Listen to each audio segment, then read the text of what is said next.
আমরা চলে এসেছি সমুদ্রের একদম কাছে। এই যে দেখুন কি সুন্দর একটা পরিবেশ।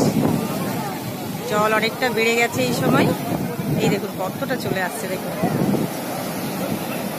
এখন বাজে সকাল 8:30টার মতো। আর এই যে প্রচুর লোকজন, এখানে প্রচুর স্টল বসেছে সামনে। আর আমরা ওই যে হোটেলগুলো দেখা যাচ্ছে ওই কাছাকাছি রয়েছি।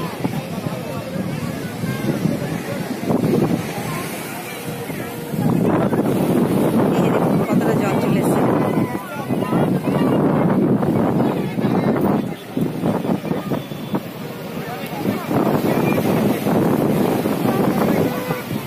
ভীষণ ভালো লাগছে আর সুন্দর একটা হাওয়া।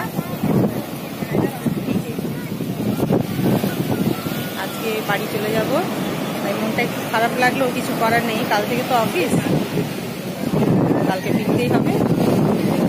তবে যতবারই আসি নতুন মনে হয়, কারণ সমুদ্র ঢেউ আসে যায়, প্রত্যেকবার নতুন হয়ে আসে, নতুন হয়ে যায়। তাই আমার কাছে সমুদ্রটা প্রত্যেকবারই নতুন। যতবারই আসি খুবই ভালো লাগে।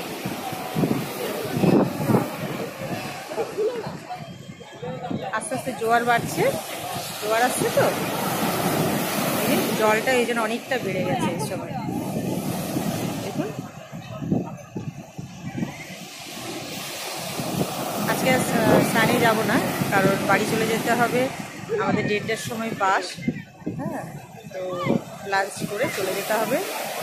তাই ভাবলাম যাওয়ার আগে একটু সমুদ্রটা ঘুরে আসি আর আপনাদের সাথে একটু শেয়ার করি।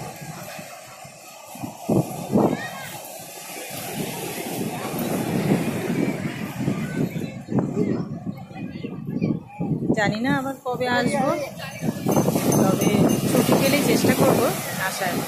কারণ আমার মেয়ের এটা খুব পছন্দের একটা জায়গা। সমুদ্র থেকে নামতেই চায় না, মানে নামার সময় নামতে চায় না, আবার যখন মজা পেয়ে যায় সমুদ্রে স্নান করে তখন আবার উঠতে চায় না। আমরা এই সময় প্রত্যেকবার আসার চেষ্টা করি, এই মার্চের মাঝামাঝি, যাতে গরমটা খুব একটা থাকে না আর ঠান্ডাও থাকে না। ওয়েদারটা এই সময় ভীষণ ভালো, চারিদিকে জল আর জল।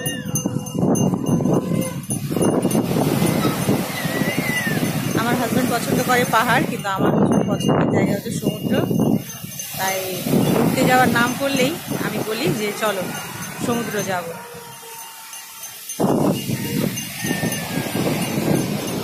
দেখুন ওই মায়েরা কি সুন্দর ট্রে করে সাজিয়ে কিছু জিনিস বিক্রি করছে। আমি কিছু জিনিস কিনেছি ওনাদের কাছ থেকে। আর এখানে একটা ভালো দেখলাম, এখানকার প্রত্যেকটা দোকানের মানে ব্যবহার ভীষণ ভালো। খুব ভালো মনের মানুষ এখানকার লোকগুলো। এই দেখুন জলটা কতটা কাছে চলে এসছে, একদম আমাদের পায়ের কাছে।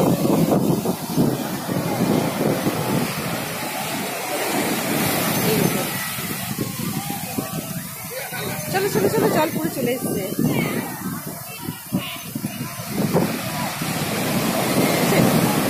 জল বেড়েই যাচ্ছে, কতটা যাওয়ার পা ভিজে গেল।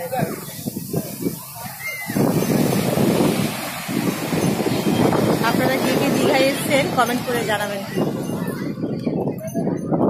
অপেক্ষায় রইলাম। আর ওই যে সামনে একটা গেট দেখতে পাচ্ছেন, ওটার ভেতরে বিশ্ব বাংলার একটা স্ট্যাচু রয়েছে, ভীষণ সুন্দর। আগে যখন এসছি তখন এটা দেখিনি, এবারে দেখলাম ফার্স্ট টাইম, হয়তো নতুন হয়েছে।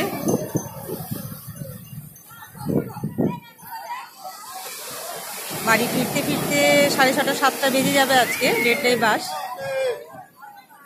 তারপর আবার প্রতিদিনের মতো রুটিন, প্রতিদিনের মতো কাজ। তবে এখানে এসে একটা খুব ভালো লাগলো, ওই যে একঘেয়েমি জীবন থেকে একটু মনে হয় রেহাই পেলাম, ফ্রেশ লাগছে। আবার আসবো এই অপেক্ষায় থাকলাম। ভিডিওটা কেমন লাগলো কমেন্ট করে জানাবেন। ভালো লাগলে লাইক শেয়ার সাবস্ক্রাইব করবেন। টাটা, আর চললাম।